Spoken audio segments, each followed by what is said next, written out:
Okay, so let me share my screen with everyone. Okay, got it. Okay, so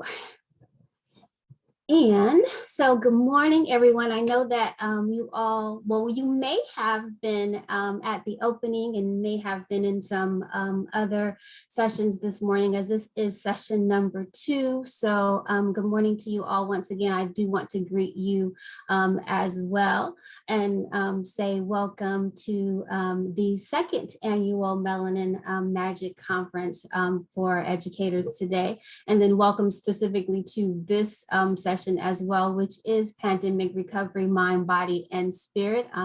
As was shared, I'm Dr. Natosha. I'm your facilitator for this particular session. And then if you don't mind, if you would go ahead and drop your name in the chat and state where you are from. I will be monitoring as best as possible the chat that I can. And then if you can also share one thing that brings you joy or gives you life. That would be helpful. If you can kind of see by the my little opening, water or bodies of water give me life. So gives me life as far as my mind, my body, my spirit. That's what gives me life. That's my happy place. And then if possible, this is going to be my request. We kind of have a small group and that may stay that way. If you can, I don't know what your spaces are like or where you are, but if you can share your lovely faces with me, that would be great. I know that helps to build community, and we may be talking about a little bit sensitive kind of things today. That's helpful too. If not, I respect that as well, but I always ask. One of the things that you see on my screen, it says that your Black may be magic, but it is not armor.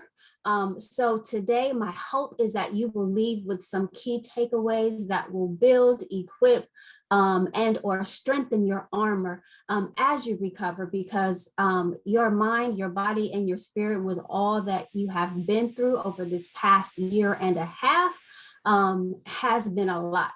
And so I'm hoping that as we transition and maintain, and because we don't know what's going on, maybe transitioning into another pandemic, that we go ahead and we build up some of our armor. So before we kind of transition into what we're going to talk about today, that's me. I'm not going to go into all of me, but that's me. I absolutely love what I do, and I'm passionate about what I do, and I'm just honored to be with you here today. So one of the things that we are going to do today is a lot of self-care and a lot of focusing on you, because we don't have the opportunity to do that. So one of the first things that we are going to do is a self-compassion meditation. Now, some of you may have done a self-compassion meditation before, and some may have not. And so what I do is I invite you to join in with that experience with me today. So with this first activity, I need everyone's undivided attention for at least 2 to 3 minutes, because it really is all about you. Y'all probably was like, we didn't come here for no therapy or no self-meditation, but we're gonna do a little bit of that today. And so as educators, we just need to make sure that we are doing more of that more regularly. And so if you can make sure that you have like a distraction-free space for maybe 2 to 3 minutes, that's what I need from you, okay? And so just for now, just make sure you're in a comfortable sitting space. If you like, it's up to you. You are welcome to also close your eyes if you like, but just if you can, wherever your surrounding space is, just focus on one object in the room if you're not comfortable with closing your eyes. And so the first thing that you do is just take a deep breath in through your nose and then exhale through your mouth. Now, bring to your mind times when you have felt cared about by people, spiritual beings, or even pets, just simply anyone in your life today or in your past.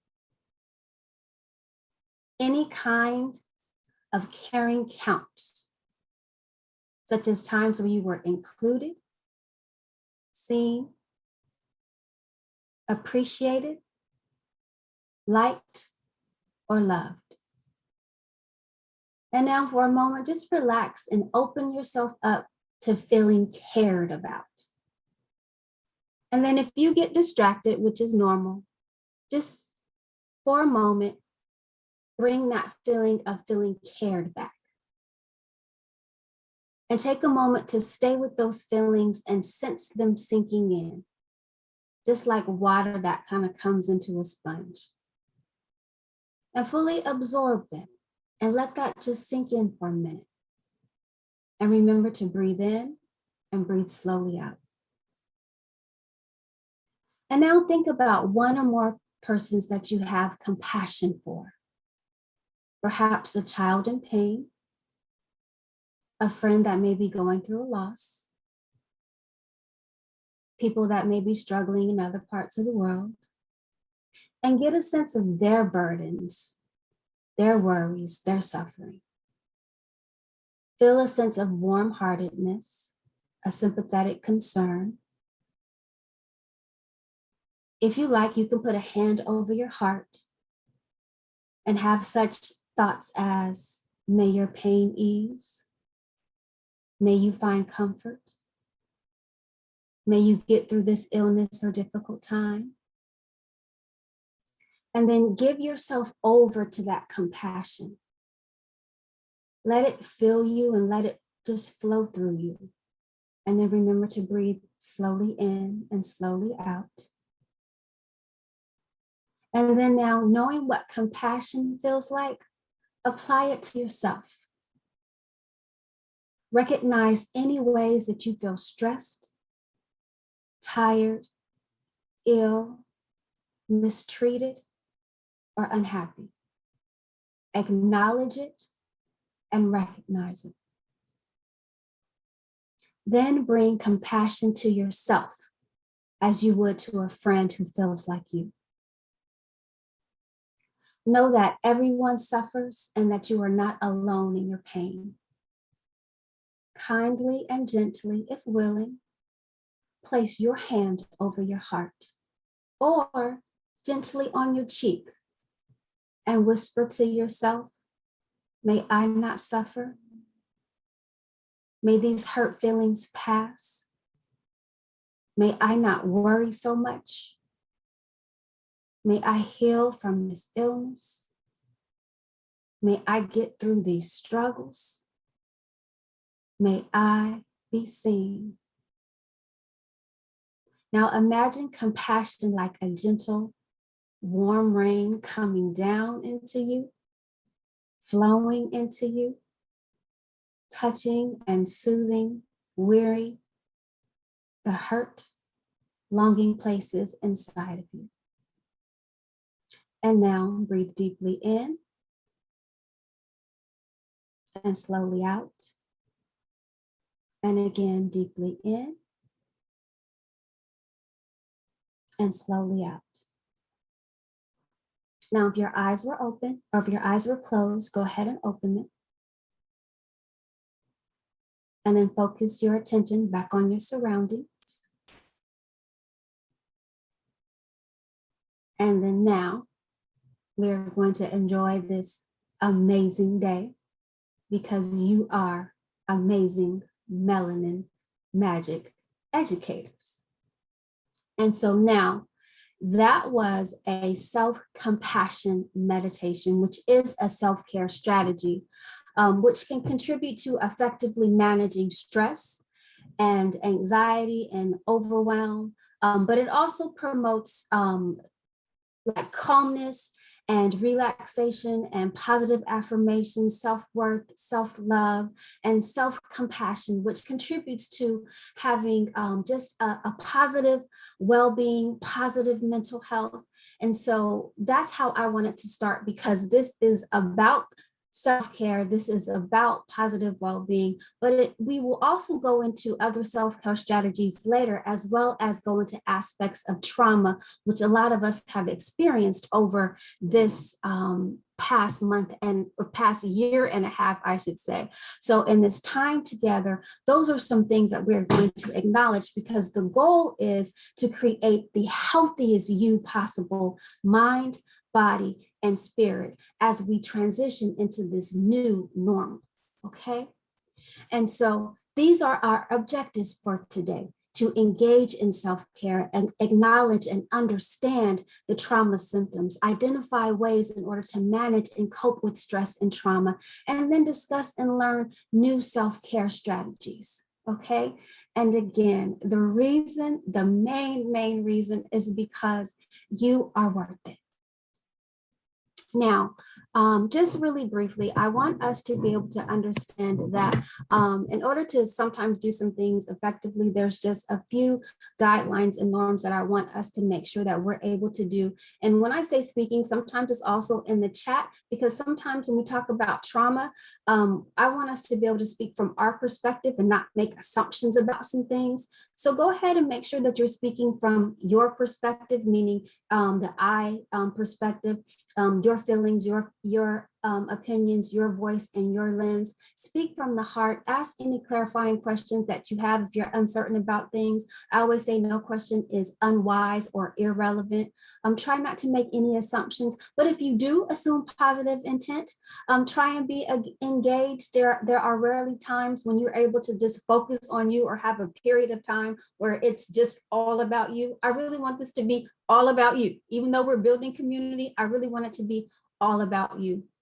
And remember that sometimes we might be sharing, particularly in the chat, some things that might be sensitive, because again, when we talk about some things that may be mental health or trauma related, that can be a sensitive topic. This is a judgment-free zone. We don't have any judgment for you today. So this is a judgment-free zone.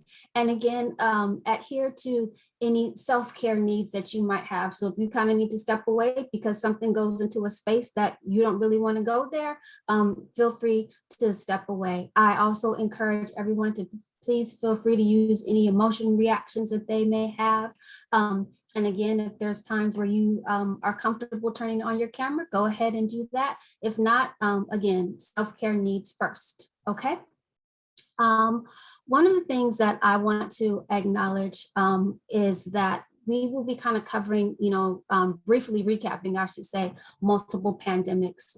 And the first thing that I want to say is that I will touch like the tip of the iceberg with some things, because we have limited time and we can't possibly go into things in depth, but I do want to acknowledge that.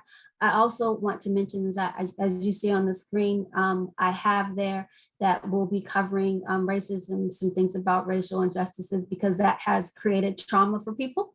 I want to acknowledge that I will be addressing it from the perspective of being a Black person, a person of African descent, but I also do acknowledge that racism exists for many cultural groups, but I will be speaking from my own lens respectfully, okay? So keeping those things in mind, I do want us to look at the current situation in particular in terms of pandemics and speaking about recovery mode from the pandemic, which the one that we're currently in originally began back like February, March 2020, right? And although that seems like it was a long time ago, it really wasn't. But, we're kind of in pandemic time, and a month seems a long time in pandemic time.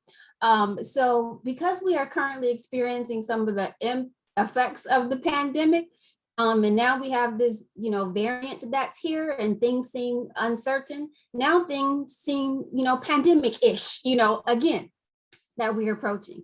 But when we think about when the pandemic first hit, and I bring this up for a reason, like everything, shut down, and we had people that were losing jobs, unemployment rates were high, the death tolls were in the hundreds of thousands, some as single days, we had like 1,000 deaths in like single days. We had never seen anything like that. And then we kind of watched our old normal slowly disappear. And I bring that up because we had stress on top of stress on top of stress. It wasn't talked about from the perspective of trauma. As a clinician, I looked at it like that, But when you look at it from the perspective of trauma, our bodies experience cumulative trauma. And when I say our bodies, I mean physically, mentally, emotionally, and spiritually experienced trauma. We heard the word unparalleled a lot of the times. We heard that, oh, this is unparalleled, this is unprecedented, but we never talked about it from the perspective of what that was doing to our bodies. Okay. And that's why I say that. And I want us to get into that lens for a quick minute as we talk today. Okay. So we had the coronavirus and we had cumulative trauma and we had that particular pandemic. And then right after that, or almost during the same time, then we start having these deplorable, angering, infuriating racial injustices and police brutality that start occurring again, back to back to back to back. Okay. Now, let me be clear. Racial trauma has always existed. I'm not saying that didn't happen. However, it was actively present at that time. We were then triggered, creating yet another pandemic. So for many of us, we had these wounds that were like reopened by Ahmaud Arbery, Breonna Taylor, Christian Cooper, George Floyd, Rayshard Brooks, Jacob Blake, and then many others. Again, back to back to back to back. So unfortunately, this traumatic process that was occurring multiple times throughout our lives with these kind of racial justice injustices that we were experiencing, knowing that they could happen, almost at any time to anyone because we were Black, this was traumatic. And we already had another pandemic. And then we had this other pandemic that was happening. Now, remember, as my first slide said, your Black may be magic, but it's not armor, right? So, how could you not sometimes feel anxious, emotionally sensitive, angry, or exhausted, and then combine what was already going on? Yeah, racism is traumatic. We were feeling a whole lot and carrying a whole lot. Again, our bodies, physically, mentally, emotionally, spiritually, experiencing a whole lot of trauma, yet having to prepare to go into another transition. This is what our bodies were experiencing. And again, I wanted to put it in this lens because we didn't think about it that way, or many of us weren't thinking about it that way. And then lastly, through all of this, many of us were, and some still are respectfully, socially isolated and disconnected for physical reasons, right? And so while the physical reasons are valid, this created yet another concern because it potentially negatively impacted your mental health. Again, possibly creating another pandemic. And the research, is still out. That's why you see the little asterisk there on whether it reached the level of concern of a pandemic, but it did reach the level of concern of being extremely high and worthy of additional attention. And, as persons of color, of educators of color, we don't necessarily as a community, as a people, seek out counseling supports the way that we should. And so here we have, these three pandemics that that are affecting us, and a lot of times it's been overwhelming and too much. And so then we're supposed to return back to work like normal and just continue functioning, like, oh, I'm good, but I have all this stuff that I'm still carrying. So what are we then supposed to do with that? Are we just supposed to say, well, I'm good and I keep going on like I'm normal? Well, yes, and then no, not really. So first, it's important that we acknowledge that, yes, it's a lot. And acknowledge that, yes, all of these feelings are real. Acknowledge that everything that we are feeling is valid. And then we then start figuring out, okay, what do we do and how do we best manage it? The no part is, no, we don't pretend like the trauma is not there, and no, we don't address it, and no, we don't intervene if necessary. So now that we can say, let's acknowledge this and let's recognize all that it's doing to our bodies in terms of it actually being trauma, actually being traumatic, and actually acknowledging the enormity of it all. What does that really look like? What does that really look like in terms of how it's manifesting in terms of our bodies? And so I really want to just quickly go over some of the common signs of trauma in terms of what that looks like. And this, of course, can't be an exhaustive list, but what I do want to know is, how are you guys experiencing it? So for community building purposes, if you are experiencing any of these symptoms, or if you have experienced any of these symptoms over, the last year or so, go ahead and type me in the comments.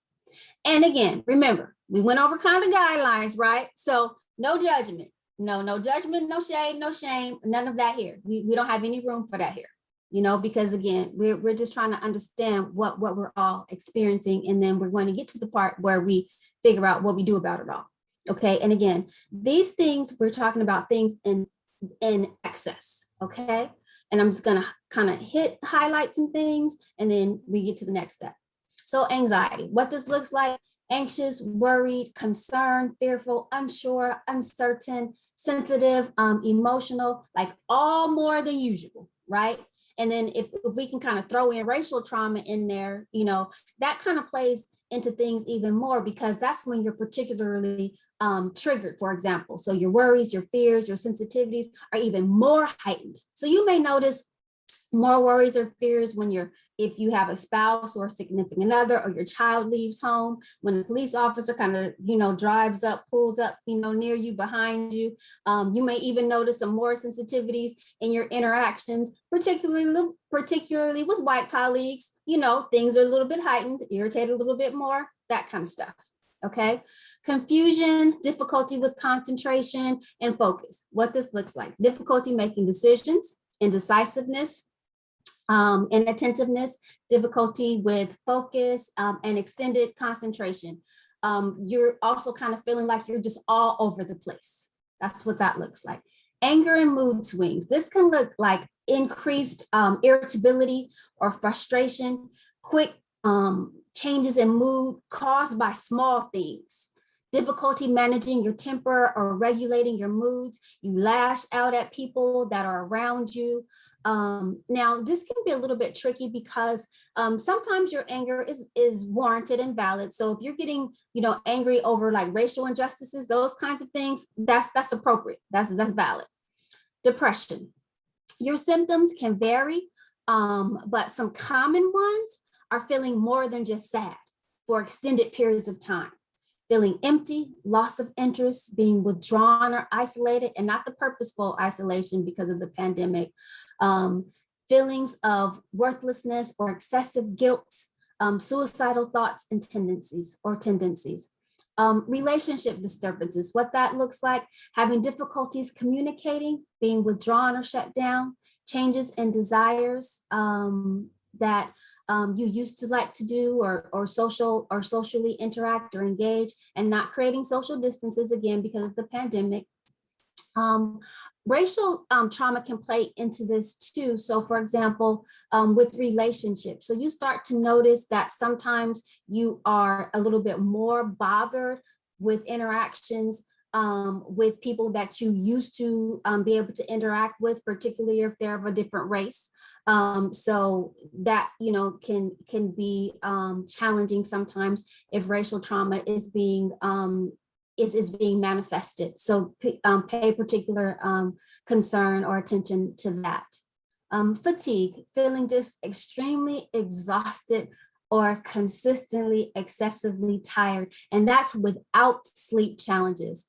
And again, when considering racial trauma, you're often reliving or carrying trauma that has been brought up from the past, and that's exhausting. Lack of enjoyment is that you're no longer finding enjoyment in activities that were once fulfilling for you, okay?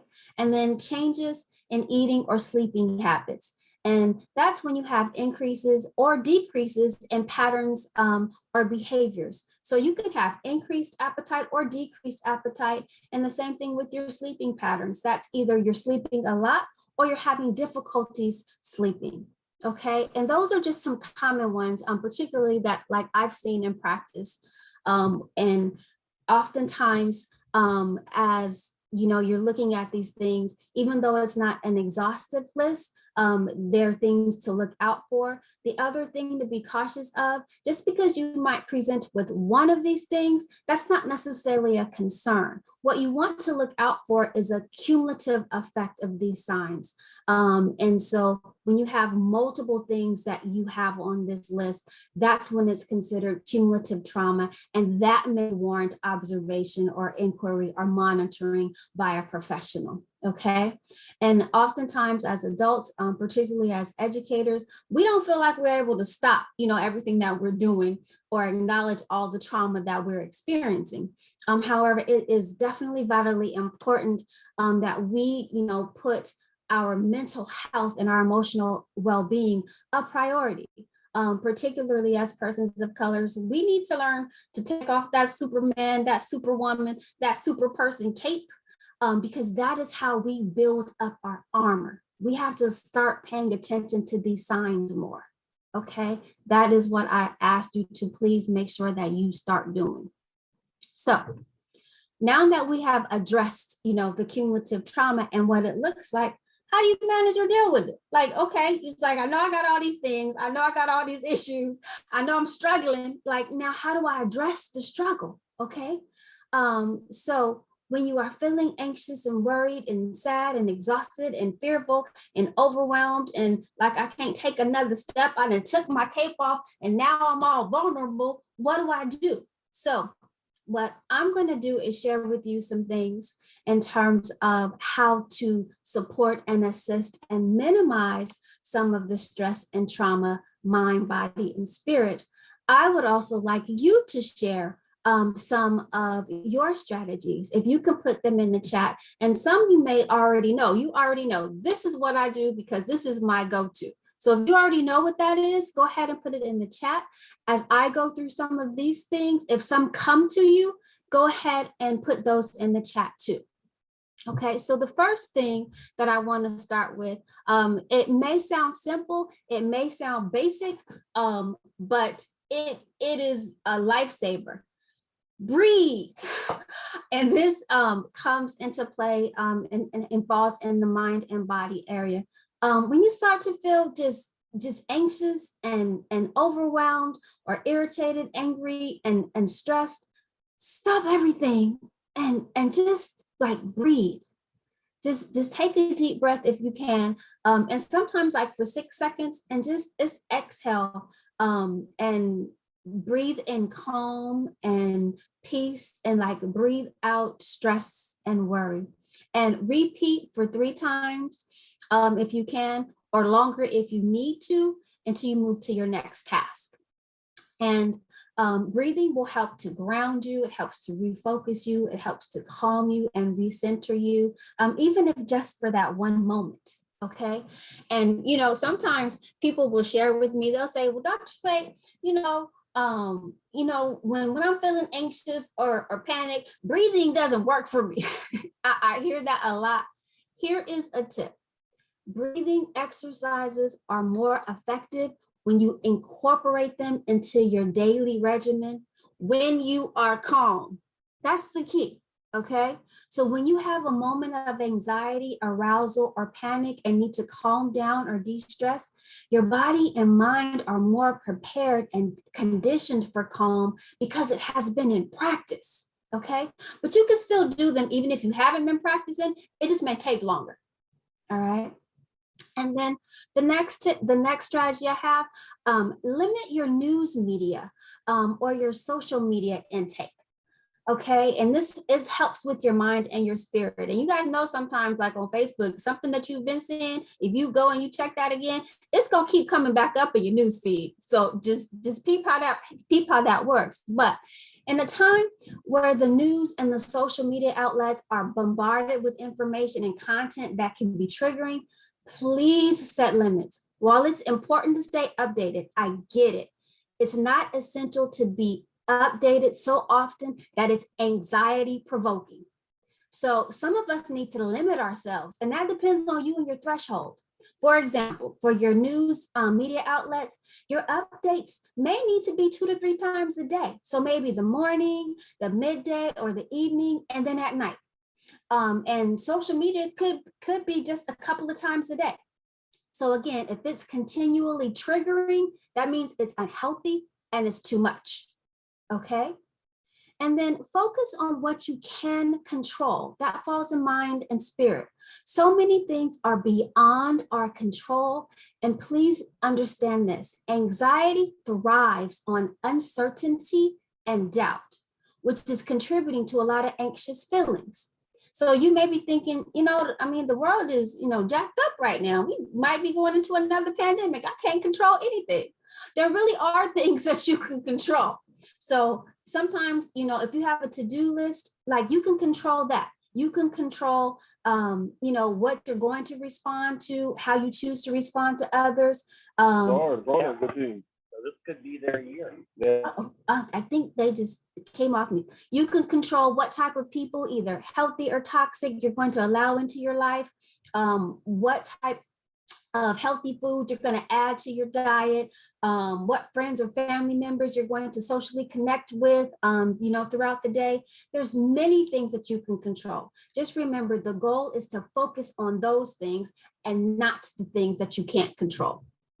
Another strategy: do a guided meditation or self-calming activity, and that helps with all areas.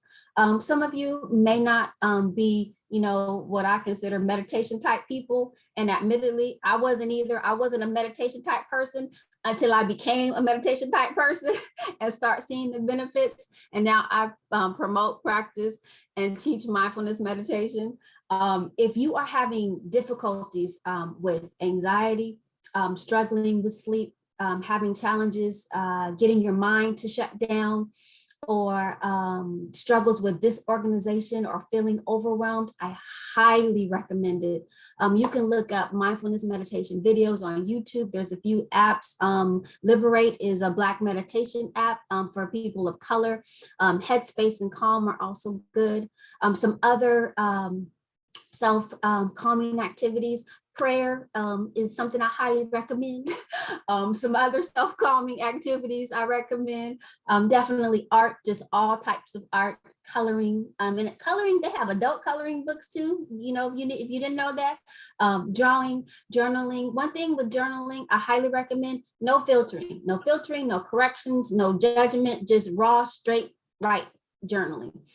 Creative writing, reading, exercising, just move, any kind of exercising, walking, running, yoga, hiking, music, that includes playing, writing, listening, dancing, singing, and just making sure that with all of those things, you're also drinking your water. So you're making sure you're replenishing. Okay.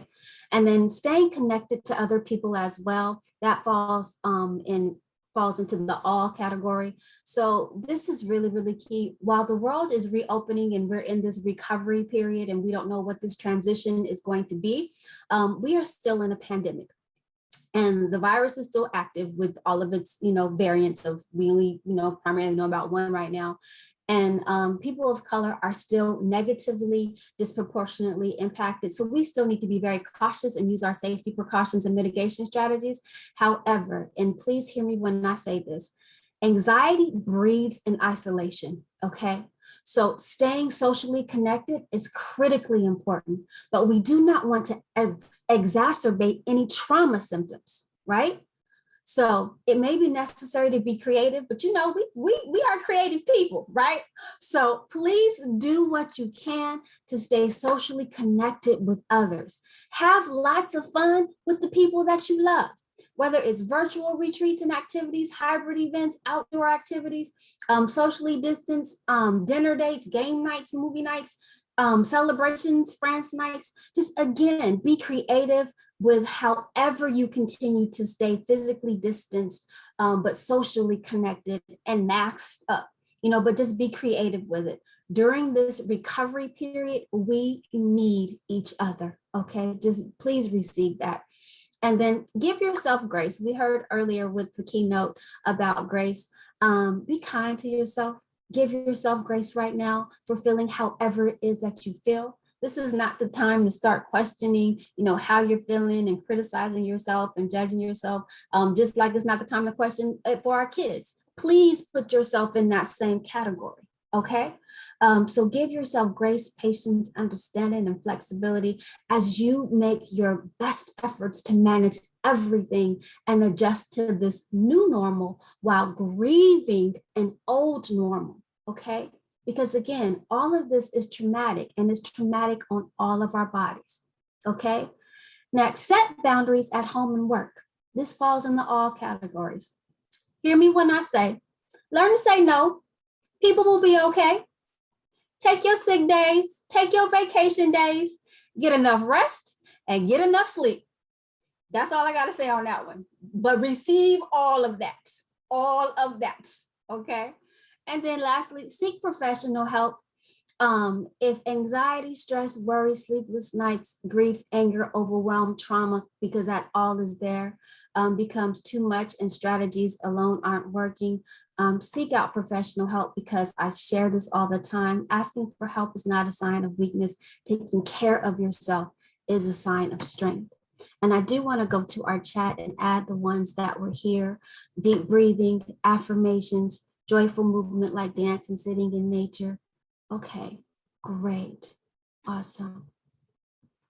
Okay, and I did want to ask, with regards to our self-care strategies that I'm going to share, how many of you do some type of health assessment, just a regular health assessment of any kind with any aspect of your health on a regular basis? Can you either type yes or no in the chat?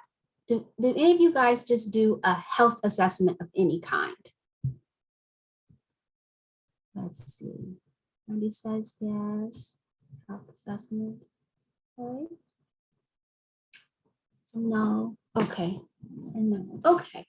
So as a psychologist, as far as self-care is concerned, I recommend, so we got another yes. I recommend that everyone do a total health assessment at least bi-weekly, so twice a month.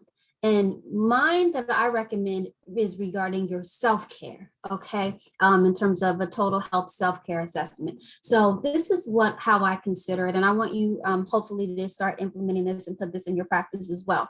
And so we all have 4 areas or health, what I consider health tanks: physical, mental, emotional, and spiritual. And so your physical tank is how your body feels, the wear and tear, what you intake, your exercise or lack thereof, because, I've been slipping lately, your weight, whether it's gain or loss, and then rest.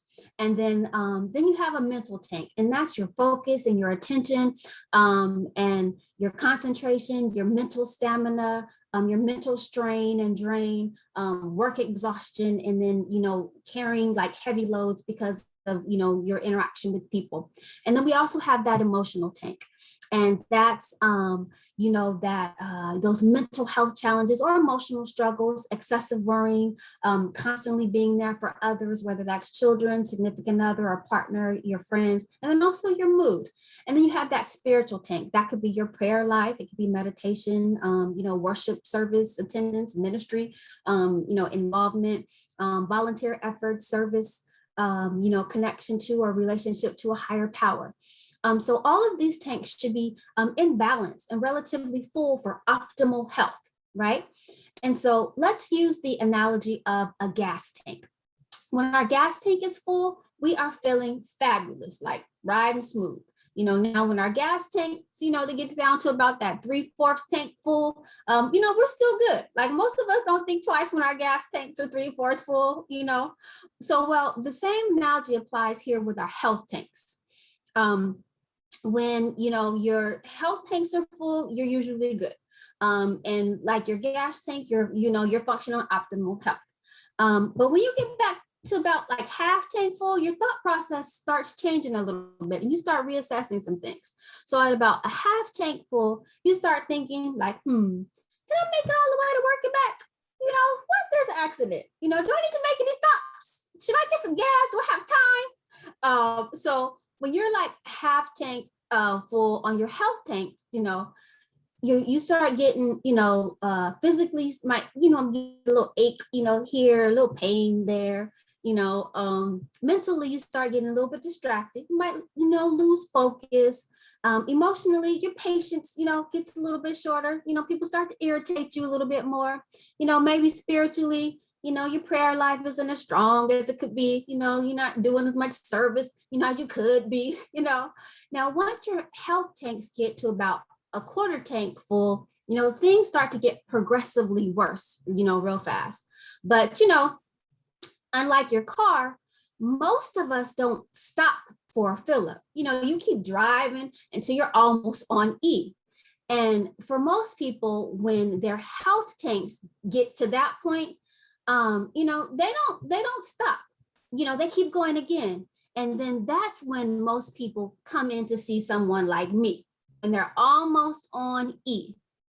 And by that time, that's when they come to see me, and they don't only need gas, they oftentimes need whole new tanks, and oftentimes need whole new engines. Severe damage is done at that time. But the interesting thing is most of us would not do that to our cars. And there is this quote, and it says, many of us take better care of our automobiles than we do our own bodies. Yet the auto has replaceable parts. And that's by B.J. Palmer. Your life is more precious than your car. And my request is that you please stop doing this to the tanks in your life. Because again, your self-care is your armor. And I want you all to please remember that. If you find that that you're on E, or that your tank is 1/4 full, make sure that you're finding ways to fill those tanks and to fill those tanks when they're on E, because empty tanks and low tanks will drain from the fuller tanks. And you can only sustain for so long on E or unbalanced. Okay. So for those of you, what are some of your self-care replenishing techniques or self-care replenishing strategies that you have? If you can go ahead and put those in the chat, that would be good. And Dr. Speight, you also had a couple questions in the chat as well. I was trying to go back and see them now. Okay, great.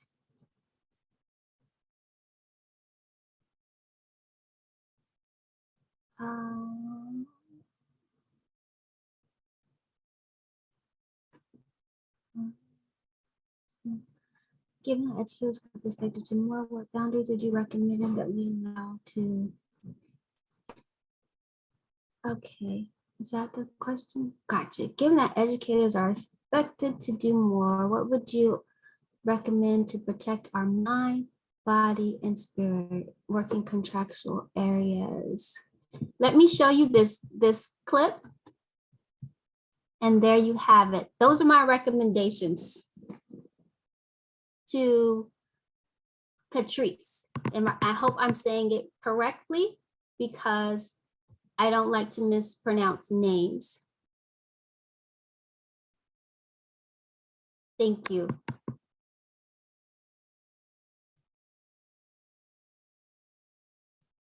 Ms. Muhammad, because I don't want to mispronounce your first names. Yes, I do. That was my last screen for you as well.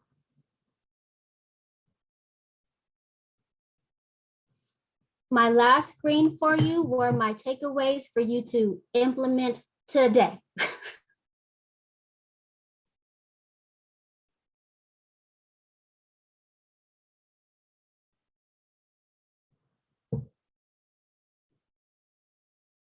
I would like for you to do one thing that brings you joy and pleasure daily.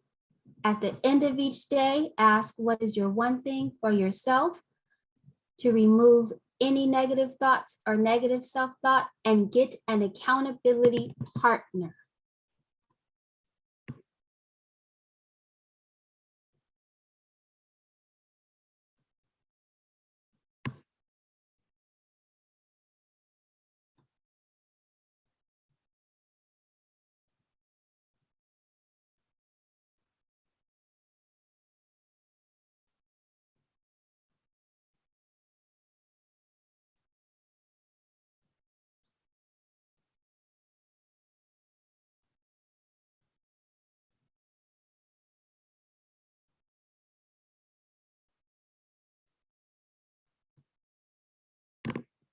Okay.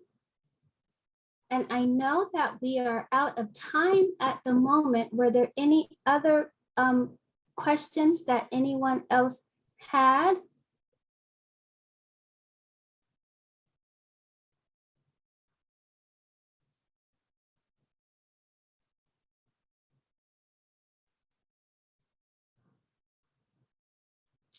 Um, for um, for Catrice, the other things also, those other tips that I mentioned earlier, those are things that you can do as well, in terms of setting some boundaries that you have to do, because you will have to set those boundaries for yourself in terms of learning to say no, because people will have to do that, take your sick and your vacation days. But then also making sure that you get an accountability partner that ensures that you do those things as well.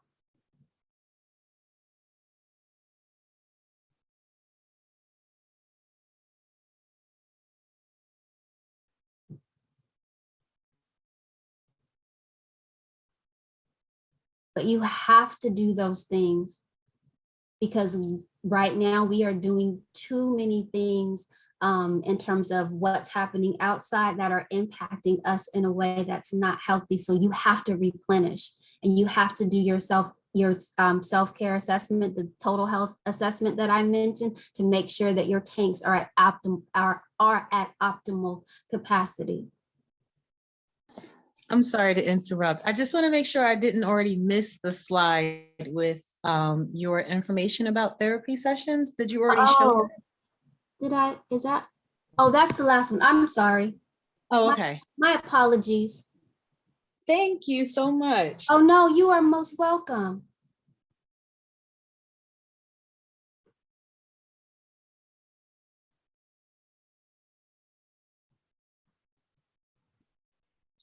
So if there's no more questions, I don't know if there's anything else you wanted to add, Dr. Speight, to close it out, or is there any more questions from anybody? No, I was just trying to go through the chat. I'm sorry. I was just going through the chat to make sure that I tried to answer the questions that were there. My apologies. Thank you so much for this. This is truly, truly amazing and very, very much needed. I'm glad I got to be the one to be here for your session. Very thankful for that. So, following up, if anybody else has questions and things to ask, her contact information is there. So please do reach out, and hopefully we'll see you again next year, because this was truly amazing. And thank you, everybody, for coming to the session.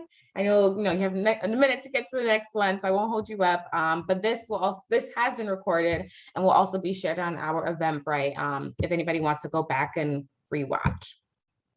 Yes, thank you all. If you have any additional questions, or if you had any questions that you may not have been comfortable asking, please feel free to email me or contact me.